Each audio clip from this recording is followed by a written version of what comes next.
তাই এই শ্রীমদ্ ভাগবতের রচয়িতা মহর্ষি কৃষ্ণ দ্বৈপায়ন বেদব্যাস ভগবান শ্রীকৃষ্ণের চরণে তুলসী দিলে যে ফল লাভ হয়, খুব মন দিয়ে শুনবে মা, এই শ্রীমদ্ ভাগবতের উপরে তুলসী দিলে সমান ফল লাভ হয়। বলো ভাগবত মহাপুরাণ কি জয়। কেন জানো? ভগবান যখন দাপর যুগে লীলা সাঙ্গ করে চলে যায়, পেছনে পেছনে ছুটে গিয়ে উদ্ধব জিজ্ঞাসা করেছিলেন, প্রভু আপনি চলে গেলেই তো কলিযুগের আগমন হবে, দাপর যুগ শেষ হলেই কলিযুগ আসবে, আর কলি শব্দের অর্থই হলো পাপ আর কলহ। এই কলিযুগে এক গুণ ধর্ম তো তিন গুণই অধর্ম, তো কলির জীব কি নিয়ে বাঁচবে প্রভু?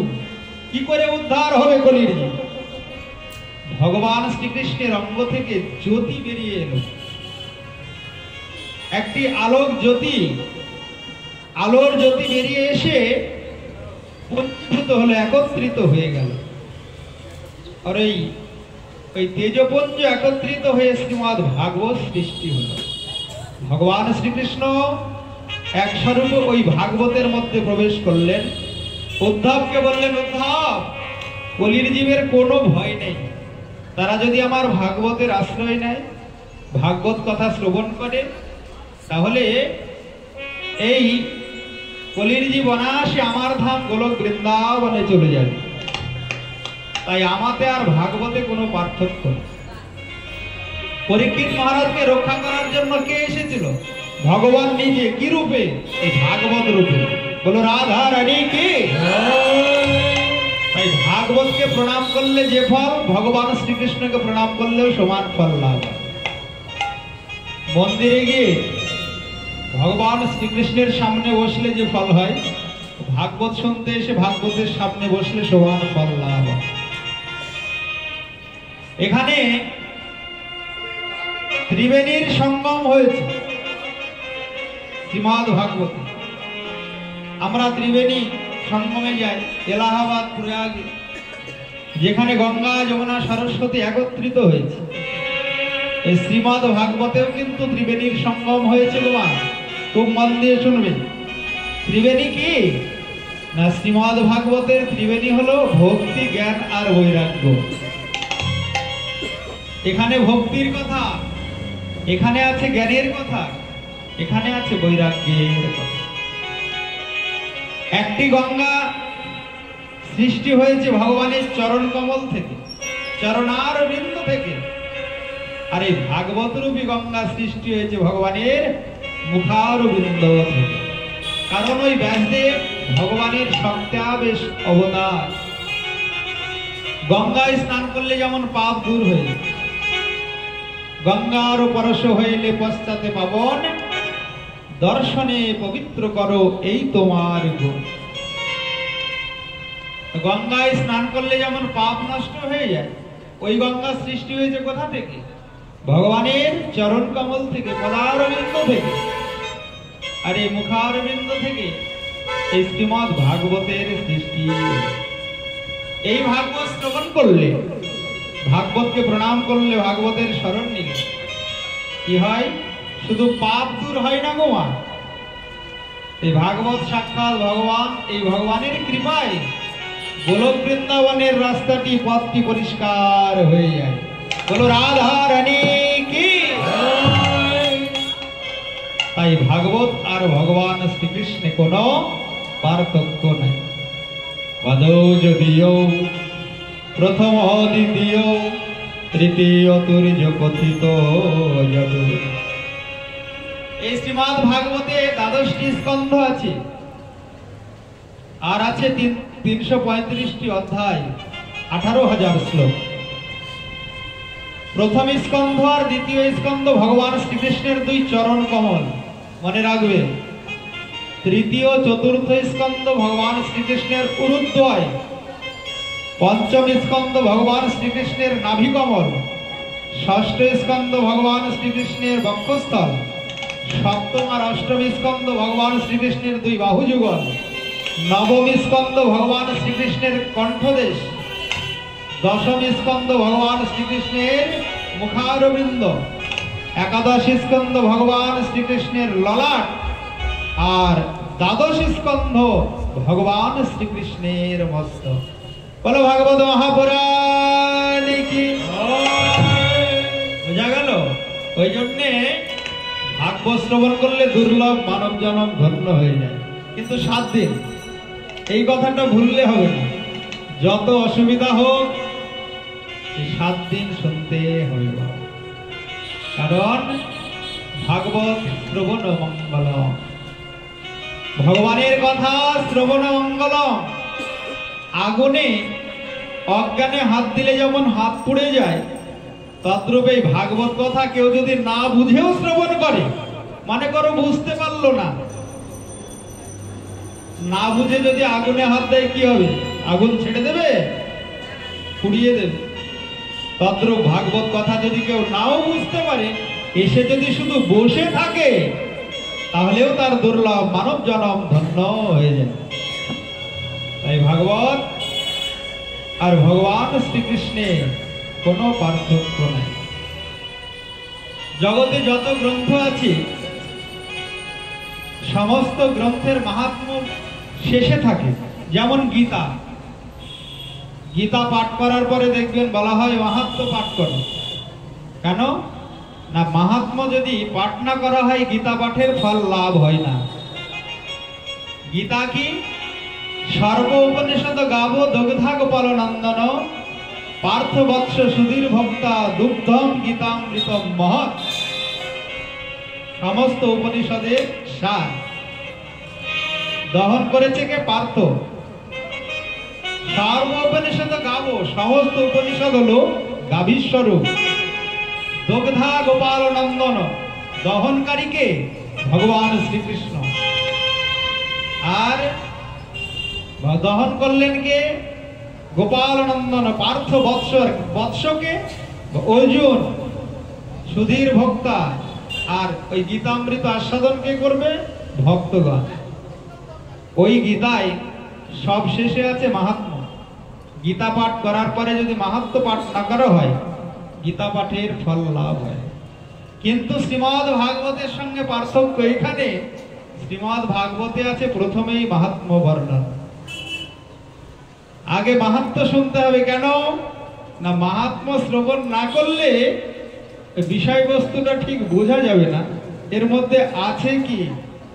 ওই জন্য ভাগবত আর গীতার এইখানে পার্থক্য, যে গীতা পাঠ করার পরে মাহাত্ম্য পড়তে হয়, আর শ্রীমদ্ ভাগবত আস্বাদনের পূর্বে, অধ্যয়নের পূর্বে আগে মাহাত্ম্য শ্রবণ করতে হয়। বলো ভাগবত মহাপুরাণ কি। বলো রাধা রানী কি। সপার্ষদ গৌর ভক্ত বৃন্দ কি। তাহলে আমরা আস্বাদন করলাম, যে গ্রন্থ আমরা 7 দিন ধরে আস্বাদন করব, সে গ্রন্থ কিন্তু সাক্ষাৎ ভগবান শ্রীকৃষ্ণ। ভগবান শ্রীকৃষ্ণ হলেন পরব্রহ্মস্বরূপ, আর এই শ্রীমদ্ ভাগবত শব্দ ব্রহ্মস্বরূপ। এটা হলো শব্দ ব্রহ্ম, আর ভগবান পরব্রহ্ম। তাই খুব মন দিয়ে শুনতে হবে শ্রীমদ্ ভাগবতের কথা, কারণ শ্রীমদ্ ভাগবত অমূল্য সম্পদ। আমাদের বাংলায় প্রচার কম ভাগবত সপ্তাহে, কিন্তু বৃন্দাবনে, উত্তরপ্রদেশে, মধ্যপ্রদেশ, ওইদিকে প্রচুর ভাগবতের প্রচার গোমা। আমাদের দেশে যেমন কীর্তন হয়, ওই দেশে ওই রকম ভাগবত। কারণ ভগবান শ্রীকৃষ্ণ নিজে বলেছেন, এই ভাগবতের সরঞ্জীব যতদিন না নেবে, ততদিন এই মায়ার কারাগার থেকে উদ্ধার হয়ে ভগবানের চরণ কমলে পৌঁছতে পারবে। তাই আজ আমাদের বড় সুযোগ, আমরা 7 দিন ভাগবত কথা শ্রবণ করব। বলো ভাগবত ভগবান কি জয়। সচিনন্দন গৌর হরি কি জয়। মহর্ষি কৃষ্ণ দ্বৈপায়ন বেদব্যাস এই ভাগবতের রচয়িতা। একদিন পরাশর মুনি, এই ভাগবতের রচয়িতা কৃষ্ণ দৈবায়ন বেদব্যাসের পিতা, যমুনা নদী পার হতে গিয়ে দেখলেন সেখানে একটি সুন্দরী কুমারী নদী পরপারের জন্য তরণী নিয়ে দাঁড়িয়ে আছে। খুব মন দিয়ে শুনবে মা, একটা কথা যেন বাদ নাই। ব্যাসদেবের পিতার নাম পরাশর মুনি। পরাশর একদিন যমুনা নদী পার হওয়ার জন্য যমুনার তীরে উপস্থিত হয়ে দেখেন সুন্দরী কুমারী একটি নদী পারাপার করার জন্য তরণী নিয়ে দাঁড়িয়ে আছে। তো পরাশর মুনি বললেন, তুমি এখানে কেন? বলে, এটাই আমার কাজ, আমি ধীবর কন্যা, আমার এক নাম মৎস্যগন্ধা, আমি এই নদী পারাপার করি।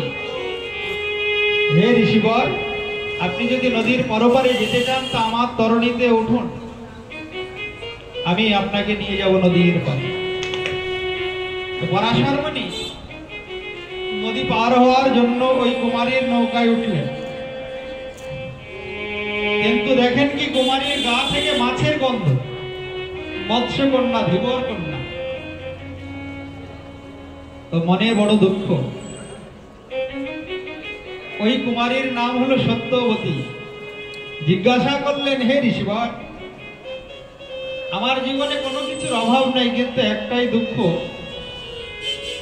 মৎস্যগন্ধা, আমি সবসময় মাছের গন্ধ আমার গা থেকে। শুনেছি ঋষি মনি ঋষির কৃপায় মনোবাসনা পূর্ণ হয়, আপনি কৃপা করুন যেন আমার শরীর থেকে এই দুর্গন্ধ দূর হয়ে যায়।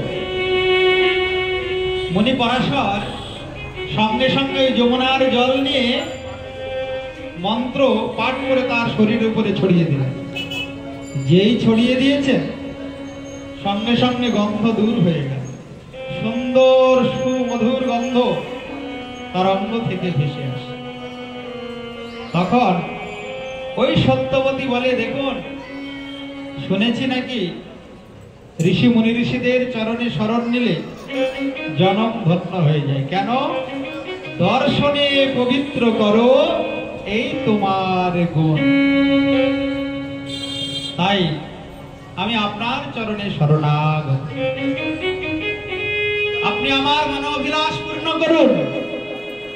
ওই পরাশর মুনি তখন একটি কুয়াশাচ্ছন্ন দ্বীপে মনের ইচ্ছা থেকে ওই সত্যবতীকে একটা সন্তান দান করেছিলেন।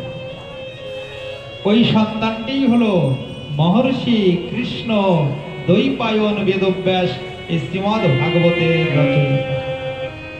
বলো বেদব্যাস মহারাজ কি জয়। এইভাবে এই ব্যাসদেবের জন্ম, যিনি শ্রীমদ ভাগবত রচনা করেন। এ কথা সাধারণ কথা নয়, এ কথা হলো অমর কথা। মনে রাখবে মা, এই ভাগবত কথাকে বলা হয় অমর কথা। মানে এ কথা শ্রবণ করলে কি মৃত্যু হবে না, অমর হয়ে যাবে? অবশ্যই। অমৃত পান করলে যেমন অমর হয়, এই ভাগবত কথা মন দিয়ে শ্রবণ করলেও অমর হয়ে যায়। অমর মানে তার আর পুনর্জন্ম হয় না, একবারই মৃত্যু হয়। যদি কেউ মন দিয়ে শ্রবণ করে এই জন্মেই সে ভগবানের ধাম গোলক বৃন্দাবনে চলে যাবে। বলো রাধা রানী কি। ওই জন্যে এই কথাকে বলা হয় অমর কথা। এই অমর কথা কে কাকে বলেছিলেন? সর্বপ্রথম এই ভাগবত কথা, অমর কথা স্বয়ং দেবাদিদেব মহাদেব শুনিয়েছিলেন মাতা পার্বতীকে। পার্বতী ভগবানের কথা শ্রবণ করার জন্য ব্যাসদেবের কাছে, ওই ভোলানাথের কাছে যখন প্রার্থনা করেন, বললেন, হে ভোলানাথ, তুমি দেবাদিদেব মহাদেব, সর্বক্ষণ ভগবানের ধ্যানে নাম নাম রূপ গুণ লীলা চিন্তনে তুমি ডুবে থাকো। তোমার কাছে আমার একটি প্রার্থনা, তুমি আমাকে ভগবানের অপ্রাকৃত লীলা কথা শ্রবণ করো। ভোলানাথ বললেন, পার্বতী, আজ পর্যন্ত তো তোমার কোনো মনের অভিলাষ আমি অপূর্ণ রাখিনি, সবই পূর্ণ করেছি। তোমাকে আমি অপ্রাকৃত সেই অমর কথা অর্থাৎ শ্রীমদ্ ভাগবত কথা লীলা কথা শ্রবণ করাবো, কিন্তু একটি শর্ত আছে। আমি যখন ভাগবত কথা তোমায় বলবো, শ্রবণ করাবো, ভগবানের নাম রূপ গুণ লীলা কথা পরিবেশন করব, তখন তোমায় একটু জেগে থাকতে হবে। পার্বতী বলেন, তার মানে শোনো, এই অমর কথা অপ্রাকৃত সচ্চিদানন্দ ঘন ভগবানের কথা একটি সুন্দর পরিবেশ না হলে ঠিকঠাক আস্বাদন করা যায়।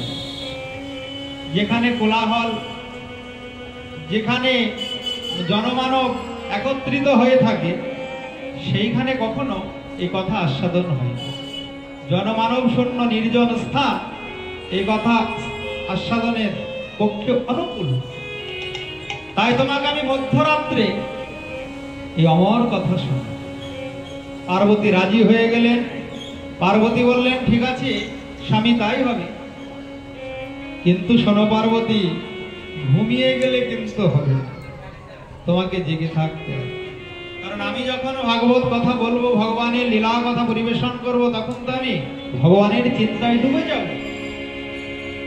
শ্রোতার মন বিক্ষিপ্ত হতে পারে, কিন্তু যে পাঠক, যিনি পরিবেশক, যিনি পাঠ করবেন, তার মন কিন্তু কখনো বিক্ষিপ্ত হয় না।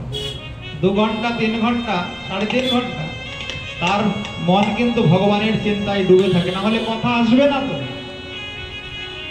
ভগবানের চিন্তায় যদি পাঠকের মন না থাকে, তাহলে কিন্তু কথাই বেরোবে না মুখ দিয়ে। ভোলানাথ বললেন, আমি তো ধ্যানে মগ্ন হয়ে যাব, তোমাকে কিন্তু জেগে থাকতে হবে। পার্বতী বললেন, তুমি বুঝবে কি করে আমি তো জেগে আছি না, ঘুমিয়ে পড়েছি? ভোলানাথ বললেন, একটু হু দেবে, মাঝে মধ্যে একটু হু দেবে।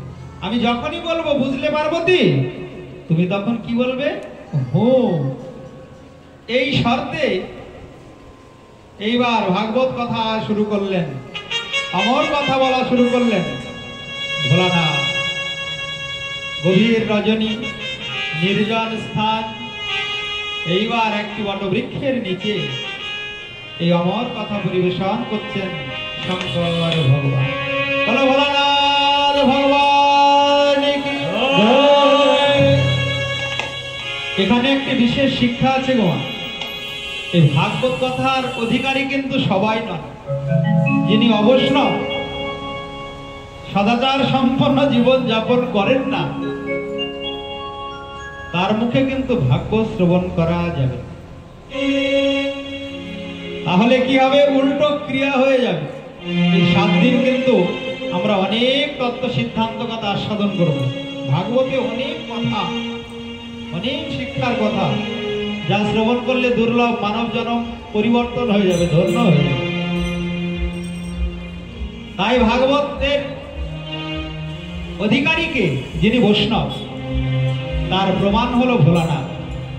নিম্ন গানাম যথা গঙ্গা, দেবানাম অচ্যুত যথা, বৈষ্ণবানাম যথা শম্ভু, পুরাণানামিদম।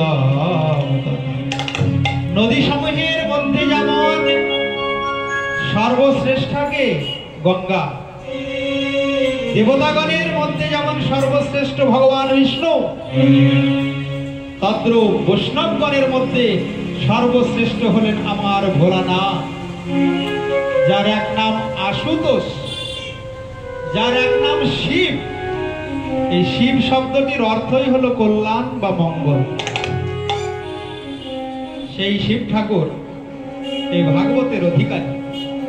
তিনি পার্বতীকে ভাগবত শ্রবণ করাচ্ছেন গভীর রজনীতে। পার্বতী প্রথম কিন্তু একটু করে হু দিয়েছে। ভগবানের কথা তো অমৃত, তো পার্বতী মহা আনন্দে শ্রবণ করছি, কিন্তু হঠাৎ পার্বতীর ঘুম পেয়ে।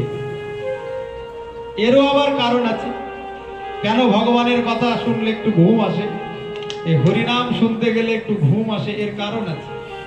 দেখবেন এই হরিনাম শুনতে গেলে, লীলা কীর্তন শুনতে গেলে, ভাগবত শ্রবণ করতে গেলে একটু ঘুম পায়।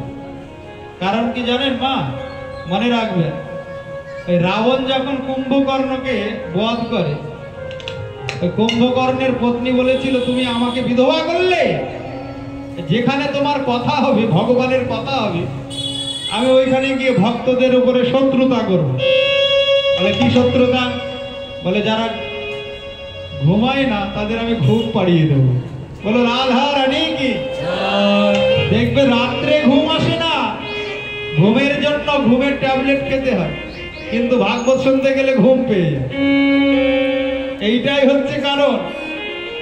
ওই কুম্ভকর্ণের স্ত্রী বলেছিল রামচন্দ্রকে রামলীলায়, যেখানে তোমার এই কথা হবে, ভগবানের কথা হবে, সেখানে গিয়ে আমি ভক্তদেরকে একটু জ্বালাবো, ডিস্টার্ব করবো। তাই পার্বতী দেবী ভাগবত শ্রবণ করতে করতে ঘুমিয়ে গেলেন। ভোলানাথ তো ভাগবত কথা, অমর কথা বলেই চলেছে, কিন্তু ভোলানাথ বলেছিলেন, হু যদি বন্ধ হয় ওইখানেই কথা বন্ধ হয়ে যাবে। বলো রাধা রানী কি? গাছে ছিল একটি সুখ পাখি।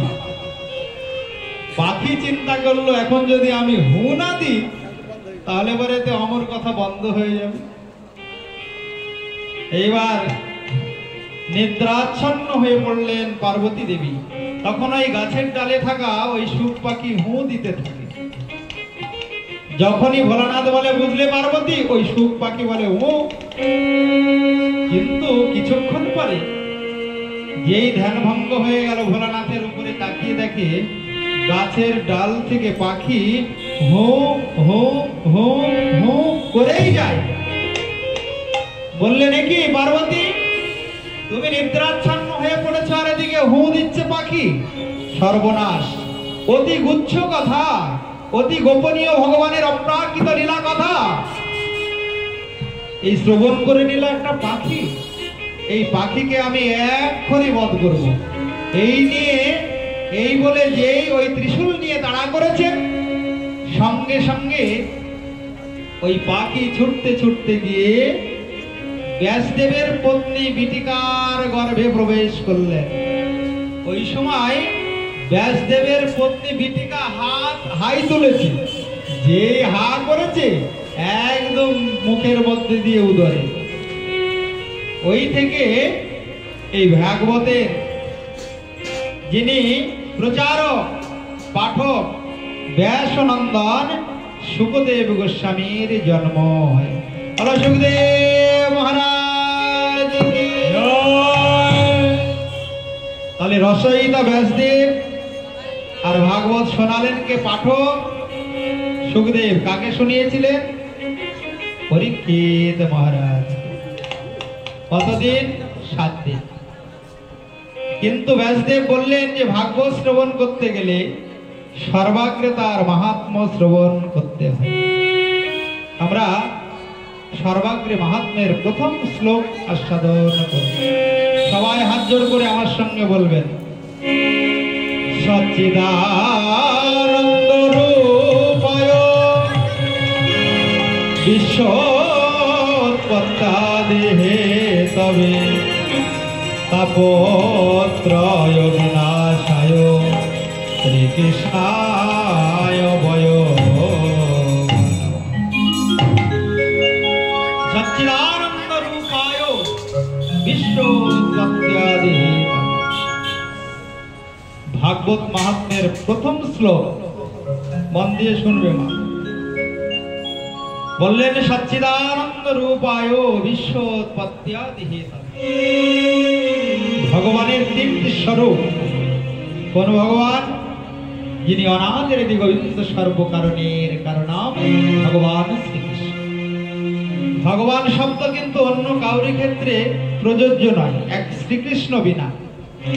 কলিযুগে তো অনেক ভগবানের কথা শোনা যায়, কিন্তু ভগবান শব্দ একমাত্র ভগবান শ্রীকৃষ্ণের ক্ষেত্রেই প্রযোজ্য।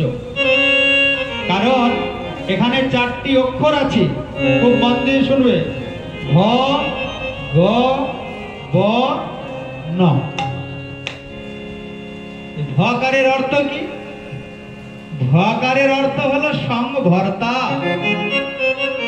যিনি এই বিশ্বের ভরণ পোষণ করেন, যার এক নাম হলো বিশ্বম্ভর, তিনি ভগবান। এই ভকারের অর্থ। গকারের অর্থ কি? গময়িতা, নেতা, স্রষ্টা, যার ইচ্ছায় ব্রহ্মা সৃষ্টি করেন, বিষ্ণু পালন করেন, শিব সংহার করেন, তিনি হলেন ভগবান। গকারের অর্থ। বকারের অর্থ কি? বসন্তি যন্ত্র ভূতানি, প্রত্যেকটা জীবের হৃদয়ে যিনি পরমাত্মরূপে বসবাস করেন, তিনি হলেন ভগবান।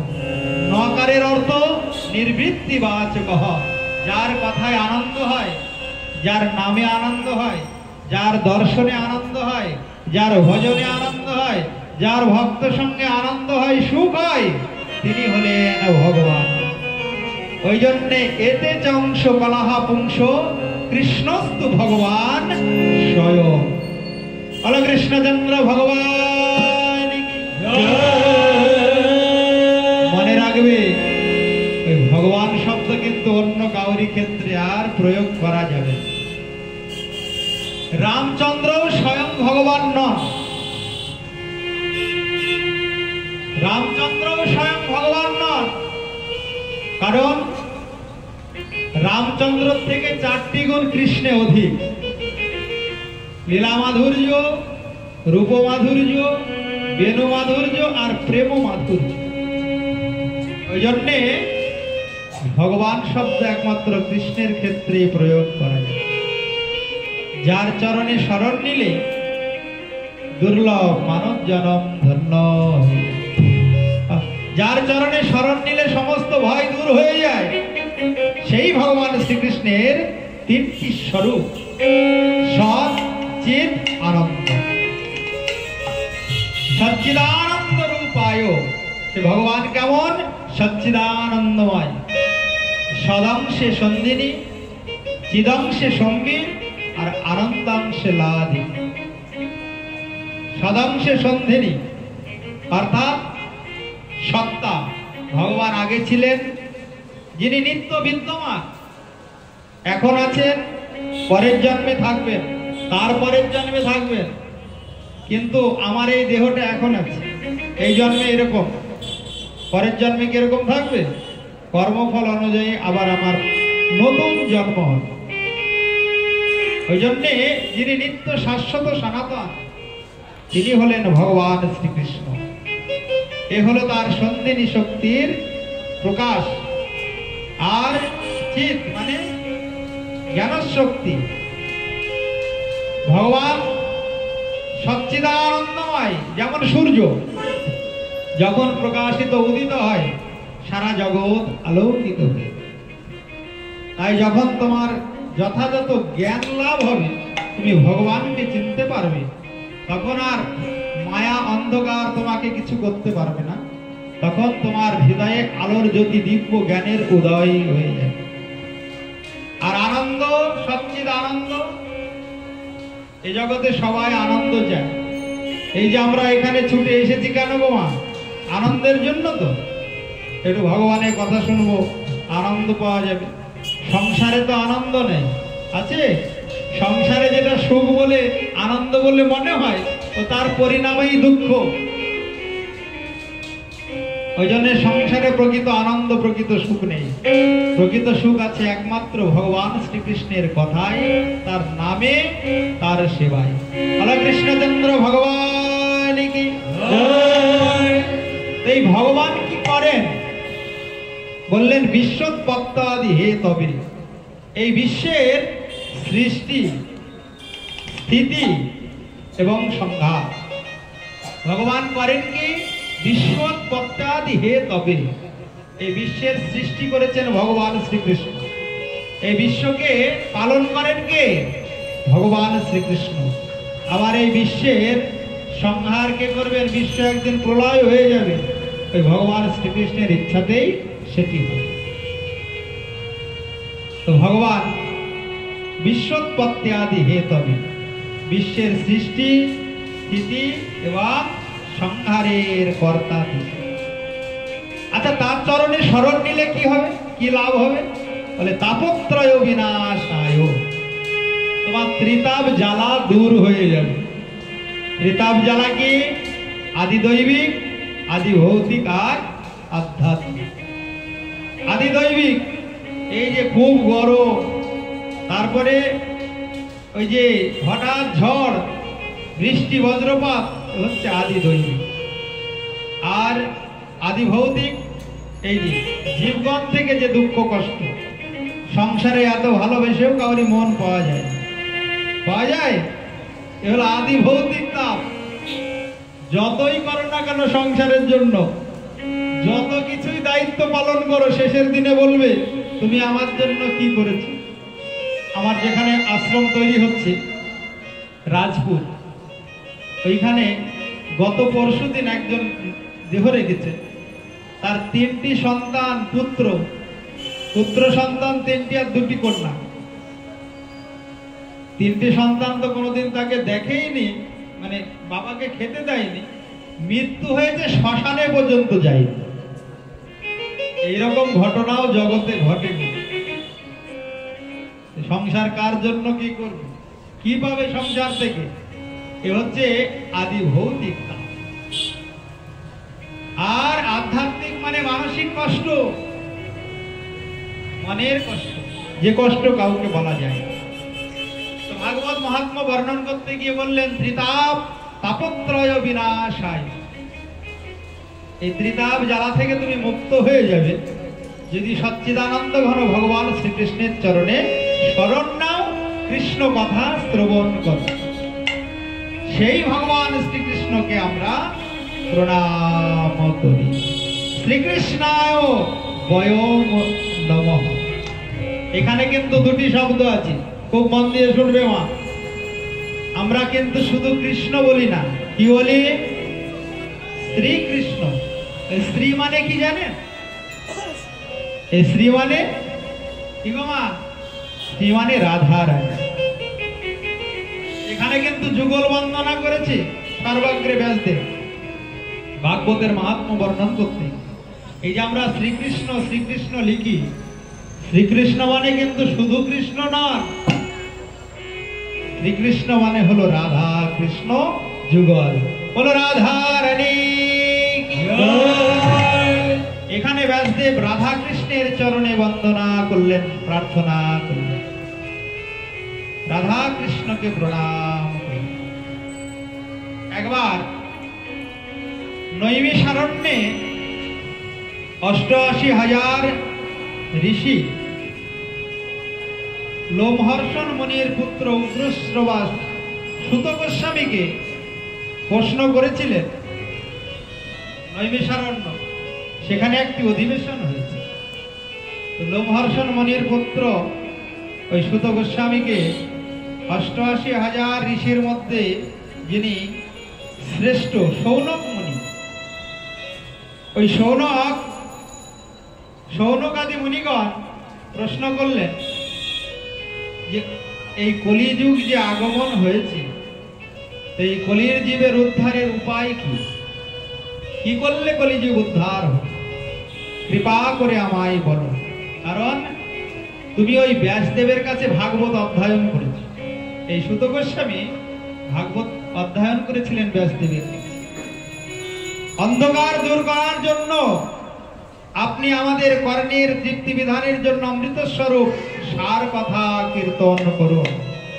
ভক্তি জ্ঞান বৈরাগ্যের দ্বারা যেভাবে বিবেকের বিকাশ লাভ হয় এবং সকল প্রকার মায়ামোহ থেকে বৈষ্ণবগণ মুক্ত হন, তা আমাদিগের নিকট কৃপা করুন। তো এই সুত গোস্বামী নৈমিষারণ্যে বললেন, দেখুন এই কলিযুগের কিন্তু জীবগণ উদ্ধার হওয়া বড় কঠিন। কাল বেল মুখগ্রাস ত্রাস নির্নাশ হে তবে শ্রীমদ্ ভাগবতম শাস্ত্রম অলৌকিরে নভাসে। হে শৌনকাদি মুনিগণ, এই কলির জীবের উদ্ধারের একমাত্র উপায় হলো শ্রীমদ ভাগবত মহাপুরাণ। কারণ কাল ব্যাল মুখগ্রাস ত্রাস নির্নাশ হে তবে। কালরূপী মৃত্যু সদা সর্বদাদের মাথার উপরে হা করে আছে। কারণ কলির জীবের পরমায়ু তো খুব কম। সত্যযুগের মানুষের পরমায়ু ছিল 1,00,000 বৎসর, ত্রেতা যুগের মানুষের পরমায়ু 10,000 বৎসর, দাপর যুগের মানুষের পরমায়ু ছিল 1,000 বৎসর, আর একটা শূন্য কমতে কমতে কলির জীবের মানুষের পরমায়ু হয়েছে 100 বৎসর। কিন্তু 100 বৎসর জগতে থাকা কিন্তু বড় কঠিন গুণ। কাল ব্যাল মুখগ্রাস ত্রাস নির্নাশ হে তবে। কলিযুগে এই কালরূপে ভীষণ সর্পের মুখে সব কলির জীব বাস করছে। যে কোনো সময় এই কাল সর্পরূপী মৃত্যু টপ করে তুলে নিয়ে চলে যাবে। দেখবেন মৃত্যুর কোনো কালাকাল নাই, কোনো সময় অসময় নাই, যখন ইচ্ছা তখন। আমরা এই বছর সুযোগ পেয়েছি 7 দিন ভাগবত শোনা, সামনে বছর যে সুযোগ হবে তার কোনো গ্যারেন্টি নেই। ওই জন্যে এই সুযোগ যেন হাত ছাড়া না হয়। ভগবানের কথা শ্রবণ মঙ্গলম। সূর্যদেব আকাশে উদিত হয় আর অস্ত যায়, আয়ুটাকে হরণ করে নিয়ে চলে যায়। প্রত্যেকটি মুহূর্তে প্রতিক্ষণে আমরা মৃত্যুর দিকে এগিয়ে চলেছি মা। কিন্তু তস্বরিতে যৎসরণিত উত্তম শ্লোক বার্তয়া। কেউ যদি ভগবানের কথা শ্রবণ করে, ভাগবত কথা শ্রবণ করে, 2 ঘন্টা কি 2.5 ঘন্টা কি 3 ঘন্টা, ওই সময়টা তার জীবনে অক্ষয় হয়ে থেকে যায়। ওই কথা শ্রবণের ফল জন্ম জন্মান্তর অক্ষয় হয়ে থেকে যায়। বলো ভাগবত মহাপুরাণ। এই ভাগবত শ্রবণের ফলের কোনো নমিনি হয় না। এই জগতে দেখবেন সবকিছুরই নমিনি হয়। আপনি যতই বাড়ি ঘর তৈরি করেন, ব্যাংক ব্যালেন্স করুন, জমি জায়গা কিনুন, ব্যবসা করুন, মৃত্যু হলে পরে একজন নমিনি হবে। স্ত্রী হোক, স্বামী হোক, ভাই হোক, বন্ধু হোক। কিন্তু ভগবানের কথা শ্রবণ করলে যে ফল লাভ হয়, এর কোনো নমিনি হয় না, এটা নিজের সাথে যায়। জন্ম জন্মান্তর অক্ষয় হয়ে থাকে, কোনো জন্মেই নষ্ট হয় না। এই জন্মের পর যদি কোনো কারণে পশুকুলেও জন্ম হয়, আজকের এই ভাগবত কথা শ্রবণের ফল নষ্ট হবে না।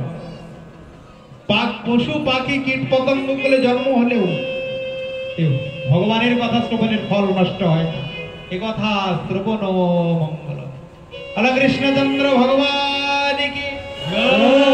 সুত গোস্বামী শৌনকাদি মুনিগণকে বললেন, কলির জীবের একমাত্র উপায় হলো শ্রীমদ ভাগবত কথা শ্রবণ। শ্রীমদ ভাগবতম শাস্ত্রম কলৌকিরেণ ভাসি। এছাড়া জীবের উদ্ধারের দ্বিতীয় কোনো পথ নেই। এ কথা অমৃতের সমান। হে শৌনকাদি মুনিগণ, একবার যখন রাজা পরীক্ষিতের ব্রহ্মস্রাব হয়েছিল, 7 দিনের মাথায় তক্ষক দংশনে মৃত্যু হবে। মন দিয়ে শুনুন ভাগবতের কথার কি মহিমা। সুত গোস্বামী বলছেন যে পরীক্ষিত যখন অনশন ব্রত করলেন হরিদ্বারে গঙ্গার তটে, তখন স্বর্গ থেকে দেবতাগণ অমৃতের কুম্ভ এনে শুকদেব গোস্বামীকে বলেছিলেন যে আরে 7 দিনের মাথায় তো তক্ষক দংশনে মৃত্যু হবে পরীক্ষিতে। এই পরীক্ষিতকে এই স্বর্গের অমৃত পান করা, তার বিনিময়ে এই ভাগবত কথামৃত আপনি আমাদের দান করুন। তখন ওই শুকদেব গোস্বামী হাসলেন, বললেন, ক সুধা ক কথা লোকে ক কাঁচ ক মনির মহান। হে দেবতাগণ, এই কাঁচ আর মণি কি কখনো সমান হয়? তোমাদের এই স্বর্গের অমৃত তো কাঁচের সমান, আর ভাগবত কথামৃত মনির সমান মহামূল্যবান। তোমরা ওই কাঁচ নিয়ে এসে ওই মনীশ্বর ভাগবত কথামৃত চাইছো, এটা কখনো এক হতে পারে না। স্বর্গের অমৃত পান করলে কেউ শুধু অমর হবে, গোলক বৃন্দাবনে যেতে পারবে না। কিন্তু ভাগবত কথামৃত মনে প্রাণে শ্রবণ করলে সে তো অমর হবেই, আবার ভগবানের ধাম সেই গোলক বৃন্দাবনে চলে যাবে। নিতাই গৌর প্রেমানন্দে হরি ওম। তাই ক কাঁচ ক মনির মহান, ক সুধা ক কথা লোকে, ব্রহ্ম রাত বিচার জৈবম তদা দেবাঞ্জহাস। হে মণিগণ, ওই সুখদেব গোস্বামী দেবতাদের এই কথা শুনে হেসেছিলেন। কোথায় স্বর্গের অমৃত আর কোথায় ভাগবত কথামৃত? অমৃত পান করলে কখনো গোলক বৃন্দাবনে নিত্যলীলায় যাওয়া যাবে না, প্রবেশ হবে না। কিন্তু ভাগবত কথামৃত আস্বাদন করলে তার আর পুনর্জন্মই হয়। এই জন্মের পরে সোজা ঠিকানা কোথায় হয়ে যাবে? গোলক বৃন্দাবন। কৃষ্ণচন্দ্র ভগবান কি সনকাদি মণিগণ বললেন, আচ্ছা কৃপা করে বলুন তো, এই ভাগবত কথা সর্বপ্রথম কে কাকে শুনিয়েছিল? হে সুত গোস্বামী, এই ভাগবত কথা কিভাবে প্রচার হয়? সুত গোস্বামী বললেন, দেখুন হে মণিগণ, একদিন সনকাদি ঋষি চতুষ্টয় বদরিকাশ্রমে দেবর্ষিপাদ নারদের সঙ্গে দেখা করলেন। খুব মন দিয়ে শুনবে। বদরিকাশ্রম কোথায় জানো? বদ্রীনাথ। আমরা সেপ্টেম্বর মাসে যাব 4 ধাম দর্শনে, গঙ্গোত্রী, যমুনোত্রী, কেদার, বদ্রী। সেইখানে বদরিকা আশ্রমে নারদের সঙ্গে দেখা হয় সনকাদি চতুষ্টয়। এই সনকাদিকে ব্রহ্মার 4 পুত্র, সনক, সনাতন, সনন্দন, সনত কুমার। ব্রহ্মা সর্বপ্রথমে 4টি সন্তান সৃষ্টি করেছিলেন। আমরা আস্বাদন করব পরে। জগৎ যখন সৃষ্টি হয় আমরা ছিলাম না কেউ, ওইখান থেকে ধীরে ধীরে ধীরে আমরা এখানে এসেছি। তো মণিগণকে বললেন সুত গোস্বামী, সর্বপ্রথম ওই সনকাদি মুনির সঙ্গে যখন ওই নারদের দেখা হয়, তারা দেখেন কি নারদ বিমর্ষ বদনে বসে আছে। তো নারদকে বললেন, কি ব্যাপার? ভগবানের যারা ভক্ত হয় তাদের তো কখনো বদন মলিন হয় না, তারা যত দুঃখেই থাক না কেন তারা আনন্দে থাকে। কারণ ভক্তি মুক্তি সিদ্ধিকামী সকলই অশান্ত, কৃষ্ণ ভক্ত নিষ্কাম অতএব শান্ত। হে দেবর্ষিপাদ, আপনার মনে এত দুঃখ কিসে? আপনার তো দুঃখ থাকার কথা নয়। দুঃখে কারা থাকে? যারা কৃষ্ণ অভক্ত।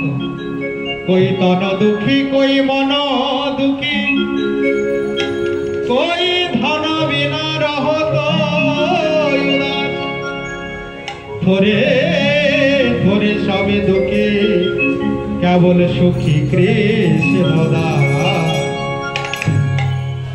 কই তন দুঃখী, কই মন দুঃখী, এ সংসারে সবাই দুঃখী।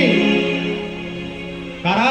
যারা কৃষ্ণ অভক্ত, যারা কৃষ্ণ কথা শোনে না, কৃষ্ণ নাম করে না, কৃষ্ণের চরণে ফুল তুলসী দেয় না, কৃষ্ণ ভক্ত সঙ্গ করে না, তারা এই সংসারে সবচাইতে বড় দুঃখী।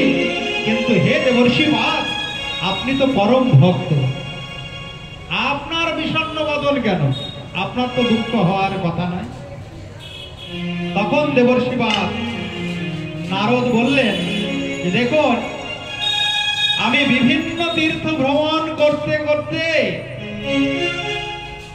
একবার বৃন্দাবনে উপস্থিত হয়েছিলাম।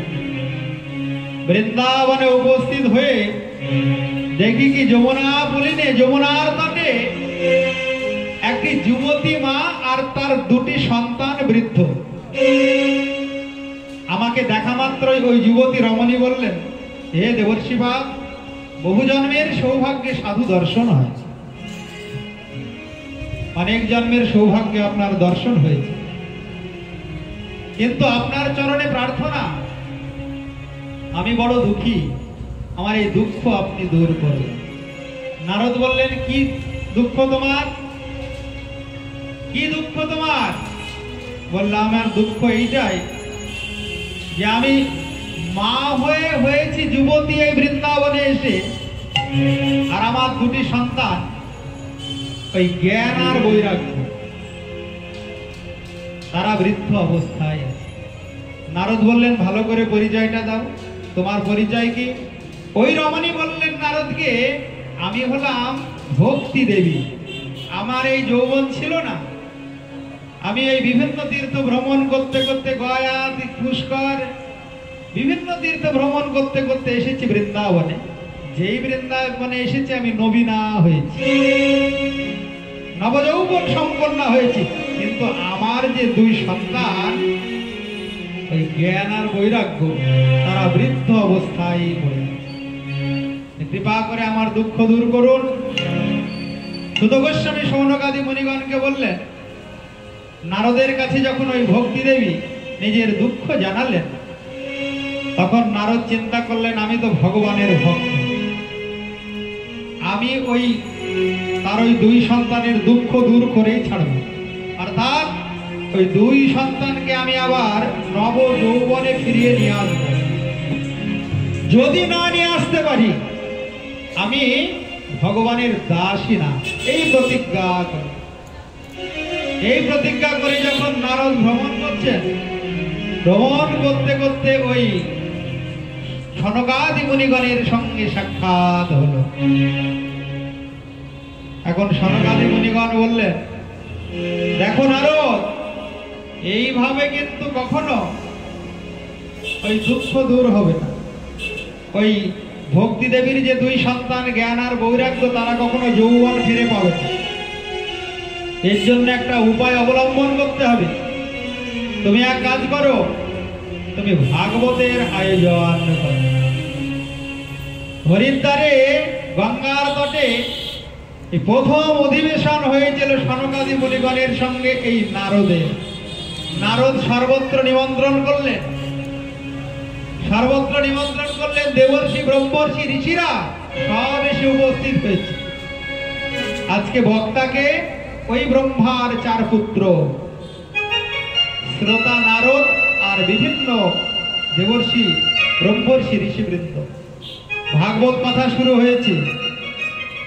যেই ভাগবত শুরু হয়েছে, সংবাদ পেয়েছেন ভক্তি দেবী, সঙ্গে সঙ্গে দুই সন্তানকে নিয়ে সে ভাগবত অধিবেশনে উপস্থিত হয়েছে।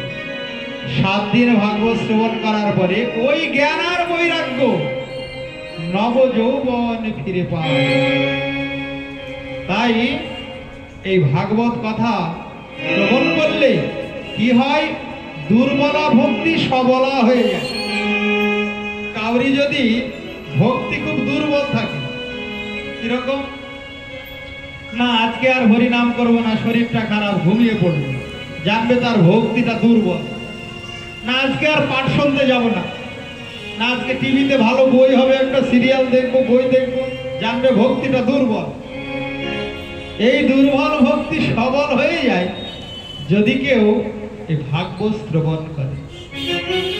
ভক্তি সবলা হয়ে যায় আর কিসে না, বৃন্দাবনে গেলে।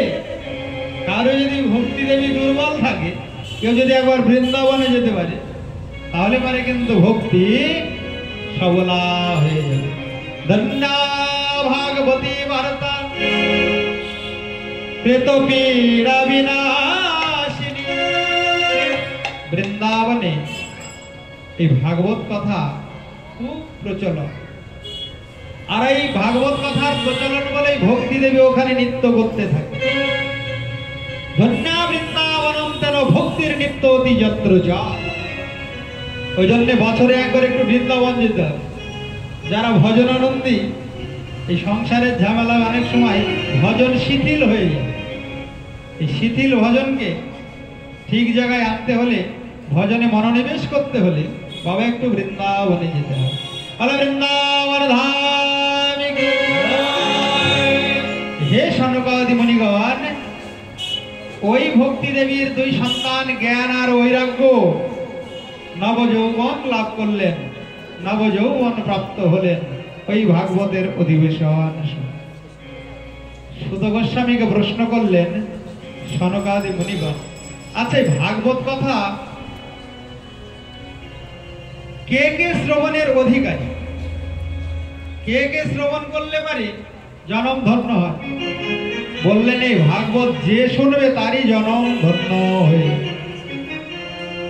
যে শ্রবণ করবে তার জনম ধন্য হয়ে। বললেন মানুষের কথা তো দূরে থাক, ভাগবতে দৃষ্টান্ত আছে। একটা প্রেতাত্মা, সেও ওই ভাগবত শ্রবণ করে ভগবানকে লাভ করেছিলেন। বলে রাধা রানী। দক্ষিণ দেশে তুঙ্গভদ্রা নদীর তীরে, ভালো করে শুনুন মুনিগণ, আত্মদেব নামে এক ব্রাহ্মণ বাস করছেন। সেই আত্মদেব, সে ব্রাহ্মণ খুব ধার্মিক ছিলেন, কিন্তু তার একটি পত্নী ছিল, তার নাম হলো শ্রীমতী ধুন্ধুলি দেবী। এই জগতে দেখা যায় স্বামী ভক্ত আর তার স্ত্রী ঠিক বিপরীত অভক্ত। আবার কোন বাড়িতে দেখা যায় স্ত্রী ভক্ত, স্বামী ঠিক তার বিপরীত। এই দুজন যদি দুরকম হয়ে যায়, ওটা আর সংসার হয় না, ওটা নরকে পরিণত হয়। বলো রাধা রানী কি? ওটা সংসার থাকে না, ওটা নরক হয়ে যায়। যদি দুজন দুই রকম হয়ে গেল, কাউরি কপালে যদি জুটলো দুজন দুরকম, ডান দিকে যেতে বললে বাম দিকে চলে যায়, তাহলে কিন্তু আর বিপদের শেষ নেই। আর দুজন যদি এক ভাবের হয়, তাহলে পরে কিন্তু সেটা কৃষ্ণের সংসারে পরিণত। মহাপ্রভু তাই কলিযুগে এসে বললেন, কৃষ্ণের সংসার করো ছাড়ি অনাচার। সংসারে থাকো, সংসারে থেকেই ভগবানকে পাবে, কিন্তু সংসারটা যেন নরক না হয়। কি করলে নরক হবে? দুজন যদি দুই রকম হবে। আর কৃষ্ণচন্দ্র ভগবান কি। মনে করো কেউ ভাগবত শুনতে আসবে, বাধা দেবে,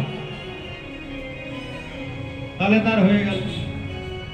আর যদি কেউ এগিয়ে নেয়, তাহলে তার ভাগ্য ভালো। তাই বাধা দিলে জানবে শত্রু, আর এগিয়ে দিলে মিত্র। পুত্র হোক, কন্যা হোক, ভাই হোক, বন্ধু হোক, আত্মীয় স্বজন হোক, যদি ভগবানের পথে কেউ এগিয়ে দেয়, জানবে সে তোমার আপনজন। আর যদি কেউ বাধা দেয়, জানবে সে সবচাইতে বড় দুর্জন। আত্মদেব ব্রাহ্মণের পত্নী ওই ধুন্ধুলি ছিল ঠিক তার বিপরীত। আত্মদেব ব্রাহ্মণ বহুদিন সংসার করেছেন, কিন্তু তার কোনো সন্তান হয়নি, কোনো সন্তান হয়নি। হে মুনিগণ, মনের দুঃখে তিনি চিন্তা করলেন, আমি একটু বনের মাঝে গিয়ে দেখি মুনি ঋষিরা যদি একটু কৃপা করেন, আমার যদি একটু সন্তান লাভ হয়। এই মনের আশা নিয়ে গেলেন বনের মাঝে। কারণ মুনি ঋষি যদি মুখ দিয়ে একবার বলে যায়, যা বলবে তাই হবে। সাধু মহাত্মার কাছে গেলে মনের অভিলাষ পূর্ণ হয়। তো কেমন সাধুর কাছে? যেমন তেমন সাধুর কাছে না। যে সাধুর মধ্যে 5টা লক্ষণ থাকে, সেই রকম সাধুর কাছে গেলে মনের অভিলাষ পূর্ণ হয়ে যায়। শুধু গলায় মালা তিলক পড়লে হবে না, এই 5টা লক্ষণ থাকতে হবে, তবে তাকে সাধু বলা হয়েছে। প্রথম লক্ষণ হলো তিতিক্ষু, মানে সহিষ্ণু। দ্বিতীয় লক্ষণ কারণিক, মানে তার হৃদয়টা হবে করুণার হৃদয়। 3 নম্বর লক্ষণ সুহৃদ, মানে তিনি হবেন হিতকারী। 4 নম্বর লক্ষণ অজাত শত্রু, জগতে তার শত্রু কোনোদিন জন্মই গ্রহণ করবে না, তাকে সাধু বলে। 5ম লক্ষণ শান্ত। এই 5টি লক্ষণ যার মধ্যে আছে, তাকে বলা হয় প্রকৃত সাধু, প্রকৃত বৈষ্ণব, প্রকৃত গুরু। আত্মদেব ব্রাহ্মণ চিন্তা করলেন, বনের মাঝে গিয়ে আমি সাধুদের কাছে বলবো মনের দুঃখের কথা, যে আমি বহুদিন সংসার করেছি, একটা সন্তান হয়নি, আপনারা কৃপা করুন যেন আমার একটা সন্তান লাভ হয়। মুনি ঋষিগণ বললেন, দেখুন আত্মদেব ব্রাহ্মণ, এই জগতের সন্তান পিতামাতাকে বেশিরভাগ দুঃখ দেয়। সুখের আশায় সবাই সংসার করে, কত আশা মনে, আশা নিয়ে জগতে সন্তান নামিয়ে নিয়ে আসে, কিন্তু সেই সন্তান কি সবার আশা পূর্ণ করে? করে না। কিন্তু ভগবানকে কেউ যদি সন্তান রূপে ভালোবাসে, ভগবান কিন্তু ভক্তের মনোবাসনা পূর্ণ করেন, সকল আশা পূর্ণ করেন। কারণ ভগবান ভক্ত বৎসল, ভগবান করুণাময়, দয়াময়। হে আত্মদেব ব্রাহ্মণ, আপনি এই সংসারের মায়ায় আবদ্ধ না হয়ে, সংসারের মায়ায় মোহিত না হয়ে আপনি ভগবানকে সন্তান রূপে ভালোবাসেন। ভগবান ভক্তের কি না? ভগবানকে ভক্ত যা সাজায়, ভগবান তাই সাজায়। কেউ যদি ভগবানকে বলে, প্রভু তুমি আমার পুত্র, ভগবান পুত্র হয়ে যায়। তুমি আমার স্বামী, ভগবান স্বামী হয়ে যায়। তমেব মাতা চ পিতা তমেব, তমেব বন্ধুশ্চ সখা তমেব, তমেব বিদ্যা দ্রবিণাম তমেব, তমেব সর্বম মম দেব দেব। ভগবান ভক্তের সব, যার যেমন ভাব তার তেমন লাভ। আপনি সন্তান আশা করছেন তো, ভগবানকে সন্তান রূপে। হে মুনিগণ, ওই আত্মদেব ব্রাহ্মণ কিন্তু ওই বনের মাঝে যে ঋষি মুনি ঋষি তাদের কথায় সন্তুষ্ট হলেন। তিনি বললেন, আমি কিন্তু বড় আশা নিয়ে এসেছি, আমি কোনো কথা শুনতে চাই না, আপনারা কৃপা করুন, আমার যেন একটি পুত্র সন্তান লাভ হয়। এবার মুনিগণ কি করবেন? যারা সাধু হয় তাদের হৃদয়টা একটু কোমল হয়, তারা নিষ্ঠুর হয় না। যদি নিষ্ঠুর হয়, জানবে সে সাধু নয়। বলো রাধা রানী কে? কারণ সাধুর গুণ হচ্ছে কারণই করুণায় হৃদয়টি পরিপূর্ণ হয়ে যায়। কারণ ভগবান করুণাময়, তার ভক্ত ভগবানের চিন্তা করতে করতে ওই ভক্তের হৃদয় করুণায় পরিপূর্ণ হয়ে যায়। তাই যার হৃদয় নিষ্ঠুর কঠোর, সে কিন্তু ভগবানের ভক্ত নয়, এটা মনে রাখবে। ওই জন্য সাধু বৈষ্ণবগণের হৃদয় করুণায় পরিপূর্ণ। তাই ওই মুনি ঋষিগণ করুণা করে তাকে একটি ফল দিলেন, আম, পাকা আম্র ফল দিয়ে বললেন, যাও আত্মদেব, এই আমটি তুমি যাকে সেবা করাবে তারই কিন্তু একটা পুত্র সন্তান হবে। আত্মদেব চিন্তা করছেন, তো আমার তো একটি মাত্র পত্নী শ্রীমতী ধুন্দুলি, তাকেই দেব। মনের আনন্দে এবার ছুটেছেন গৃহ অভিমুখ। মনে খুব আনন্দ, ভগবানের নাম করছেন, আজ যাচ্ছে, মনে খুব আনন্দ। হরে কৃষ্ণ কৃষ্ণ কৃষ্ণ হরে হরে, হরে রাম রাম রাম হরে। হরি গুণ গাও রে মন, কৃষ্ণ গুণ গাও, গাও রে মদন ভরে গাও, গাও রে বাহু তু